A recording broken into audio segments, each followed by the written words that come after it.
শুভেচ্ছা আমন্ত্রণ। খেলাধুলা নিয়ে ইন্ডিপেন্ডেন্ট টেলিভিশনের নিয়মিত আয়োজন যত খেলায়, সাথে আছে ফরিদা বখতিয়ারা। শুরুতেই জানাবো শিরোনাম। আরব আমিরাতের বিপক্ষে সিরিজ হারে অধিনায়ক লিটনের দুঃখ প্রকাশ, পরিণত দল হওয়ার লড়াই চালিয়ে যেতে চান।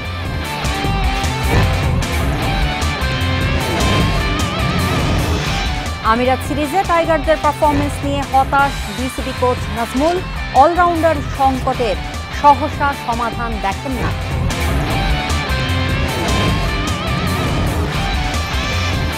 ইনজুরির কারণে পাকিস্তান সিরিজ থেকে সৌম্য সরকার বাদ, তার পরিবর্তে ডাক পেলেন অলরাউন্ডার মেহেদী মিরাজ।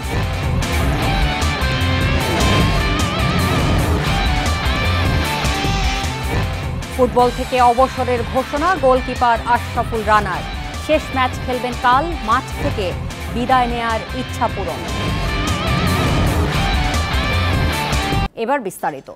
আরব আমিরাতের কাছে সিরিজ হারে বিপর্যস্ত বাংলাদেশ। এমন পরাজয় মেনে নেওয়া কঠিন, দুঃখ প্রকাশ করেছেন লিটন দাস। বাজে সময়ে সমর্থকদের পাশে থাকার অনুরোধ অধিনায়কের। টি-20তে পরিণত দল হয়ে উঠতে আরও শিখতে হবে বলছেন লিটন। লিটনের নেতৃত্বে টি-20তে উত্থানের যে স্বপ্ন, সেখানে আমিরাতে সিরিজ হারে শুরুতেই বড় ধাক্কা। শারজায় ভরডুবিতে প্রমাণ হলো বাংলাদেশ এই ফরম্যাটে এখনো ছোট দল।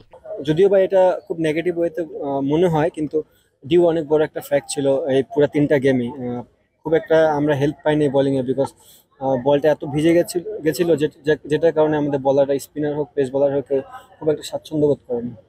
হারের প্রতিক্রিয়ায় সামনে এসেছে শিশিরের প্রভাব। পরে বোলিং করাই নাকি ভোগান্তির কারণ। কিন্তু বাংলাদেশ বোলারদের দক্ষতার কি এতই ঘাটতি?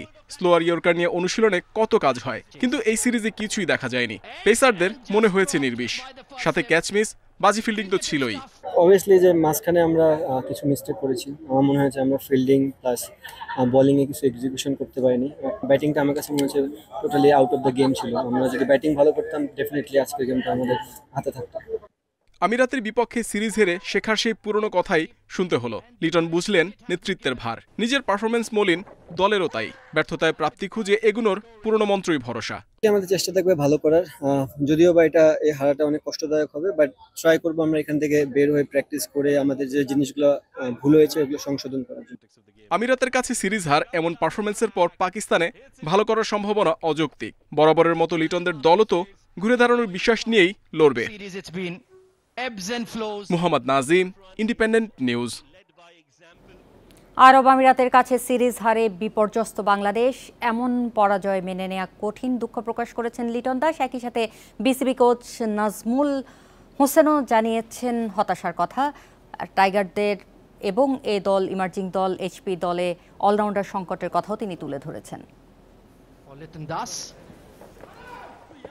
যুক্তরাষ্ট্র, স্কটল্যান্ড, কানাডা, আইসিসির সহযোগী দেশের কাছে হারের তিক্ততা নতুন কিছু নয়। তারপরেও এবারের বাস্তবতা ভিন্ন।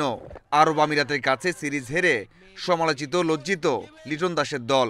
তারকাদের মতো ক্রিকেট বোর্ডের কোচিং স্টাফরাও যেন তার ভাগিদার। এই জায়গাতে যতটুকু তাড়াতাড়ি ওদেরকে কামব্যাক করা যাবে, যেহেতু আমাদের আপনার কোনো কিছু চিন্তা করার কিন্তু সুযোগ না, যেহেতু আর 3-4 দিন পর আরেকটা সিরিজ। তো এখন কিন্তু ওদেরকে কিন্তু আমরা উৎসাহ দেওয়া ছাড়া আর কোনো কিছু কিন্তু করণীয় না। আমি মনে করি যে পার্সোনাল হিসেবে, যে প্লেয়ার হিসেবে যদি আপনি ব্যাকফুটে চলেন, তাহলে কিন্তু ওর পারফরমেন্স আরও কী হবে। তো সবচেয়ে ইম্পর্টেন্ট জিনিস হচ্ছে ওরা যাতে, ইনশাল্লাহ আমরা দোয়া করি, আপনারাও দোয়া করবেন যে তারা তাড়াতাড়ি কামব্যাক করতে পারে। এমন সিরিজ হারে বোলারদের ভূমিকা সবচেয়ে বেশি প্রশ্নবিদ্ধ। হতাশাজনক পেসারদের বোলিং। নাহিদ রানা, জুনিয়র সাকিবদের নিয়ে কাজ করা নাজমুল যেন উত্তর খুঁজে পাচ্ছেন না এমন পারফরমেন্সের। কীভাবে ডেথ ওভারে ভালো করতে হবে, বা প্রথম নতুন বলে প্রথম 6 ওভার কী বোলিং করতে হবে, এগুলো কিন্তু চেষ্টা করে কিন্তু আমরা এগোচ্ছি। যেহেতু আপনি দেখবেন যে একটা সিনিয়র কিছু বোলার যদি না থাকে, বা এগুলো কিন্তু তৈরি করার ব্যাপার। বাট ইন্টারন্যাশনাল খেলা আপনি কিন্তু যে কোনো সময় যে কোনো দিন কাজ যে করেও আপনার একটা ব্যাট ডে যেতে পারে। তো এইগুলো চিন্তা করলে, মানে এইভাবে চিন্তা করলে হবে না। বাট আমরা যেহেতু কোচিং করাচ্ছি বা চেষ্টা করছি যাতে ওরা ইমপ্রুভ করে।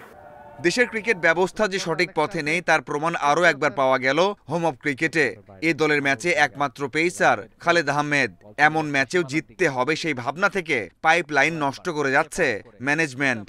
যেহেতু আমরা ক্রিকেট খেলতে আসছি, একটা হ্যাবিটও একটা ইম্পর্টেন্ট জিনিস। আমি আগের থেকে চিন্তা, আপনি যেটা বলছেন যে আমরা প্রসেসটাও মেনটেন করবো, সাথে সাথে কিন্তু আমরা কীভাবে যে জিতার যে একটা অভ্যাস তৈরি করা, এটাও কিন্তু মানে প্লেয়ারদের, আমি যদি বলি আমরা খারাপ ক্রিকেট খেলছি, বাট একটা ম্যাচ জিতা, কিন্তু একটা 4 ম্যাচ জিতা কিন্তু আমি মনে করি যে অনেক বড় একটা অ্যাচিভমেন্ট। এ দল এইচপি অথবা জাতীয় দল, কোথাও নেই ভালো মানের অলরাউন্ডার। কবে সাকিব মিরাজদের মতো অলরাউন্ডার তৈরি করা যাবে সেটাও বলতে পারছেন না এই coach. Mazharul Islam, independent news. পিঠের চোটে পাকিস্তান সফর মিস করছেন সৌম্য সরকার, তার জায়গায় দলে ডাক পেলেন মেহেদী হাসান মিরাজ। আরব আমিরাতে সফরে গেলেও কোনো ম্যাচ খেলেননি সৌম্য। শেষ টি-20 টসের পর বিসিবি জানায় চোটে ভুগছেন তিনি। বৃহস্পতিবার বোর্ডের পক্ষ থেকে জানানো হলেও পাকিস্তান সিরিজ থেকে ছিটকে গেছেন সৌম্য। তার পুনর্বাসনে আরও 10 থেকে 12 দিন লাগবে। সৌম্যর বদলি হিসেবে মেহেদী মিরাজ ডাক পেয়েছেন। বর্তমানে পিএসএল এ লাহোর কালান্দার্সের হয়ে খেলতে পাকিস্তানেই আছেন, তাই সিদ্ধান্ত নিতে সহজ হয়েছে নির্বাচকদের জন্য।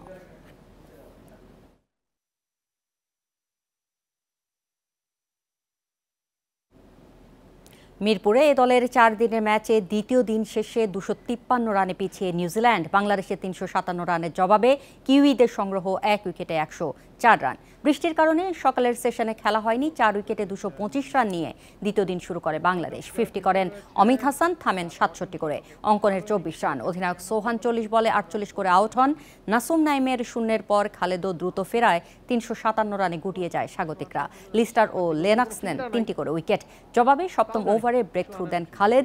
মারিও ফেরেন 14 রানে। কার্টিস ও কার্টারের জুটিতে 100 পার করে দিন শেষ করে সফরকারীরা।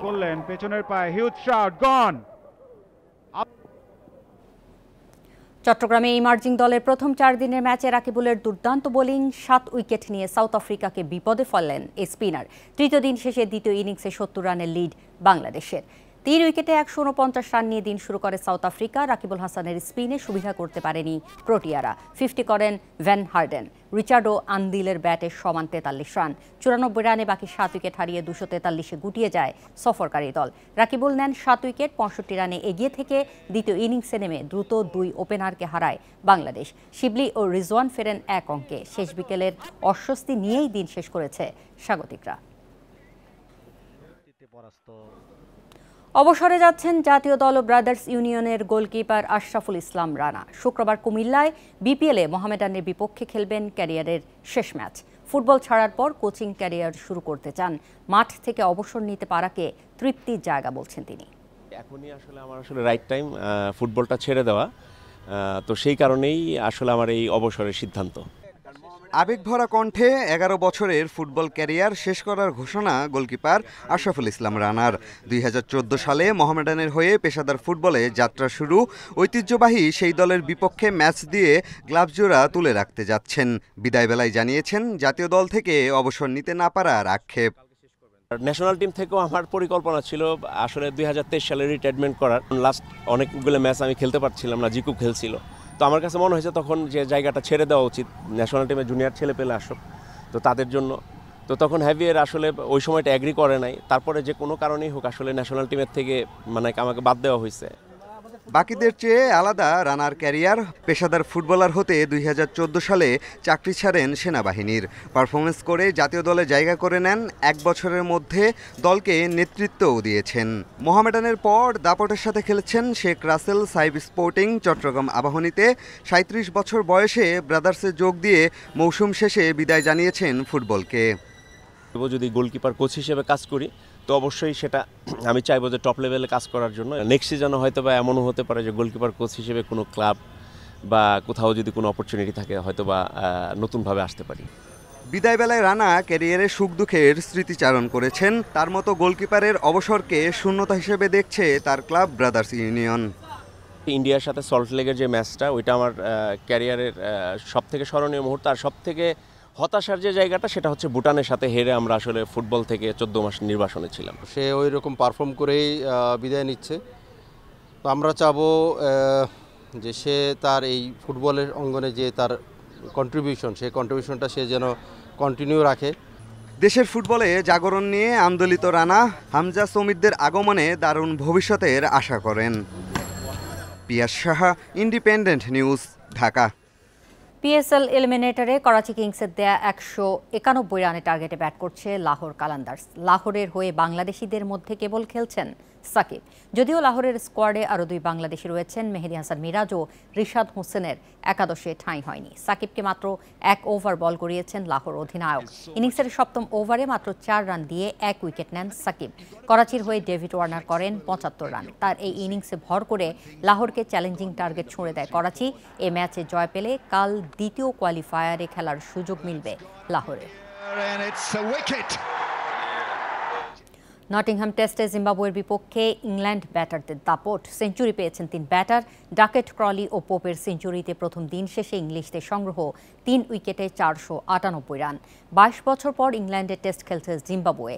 টস জিতে বোলিং নিয়ে কোনো প্রভাব বিস্তার করতে পারেনি সফরকারীরা। ওয়ানডে মেজাজে ব্যাটিং করেছে ইংল্যান্ড। প্রথম সেশনে 26 ওভারে 130 রান তোলে ইংলিশরা। 47 বলে 50 করেন বেন ডাকেট।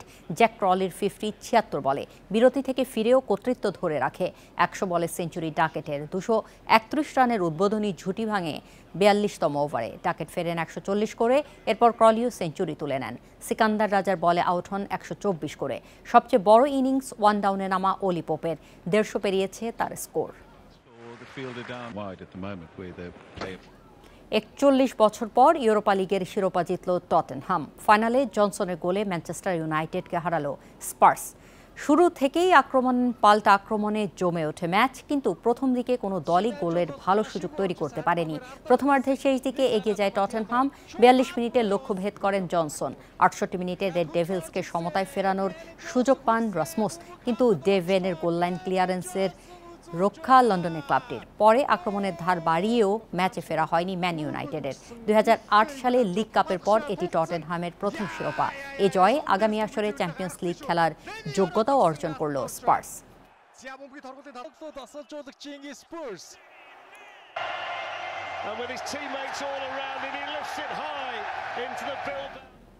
এই ছিল আজকের যত খেলা। ইন্ডিপেন্ডেন্ট টেলিভিশনের সব খবর বিস্তারিত জানতে চোখ রাখুন ফেসবুক, ইউটিউব ও এক্সে। আমন্ত্রণ পরের আয়োজন।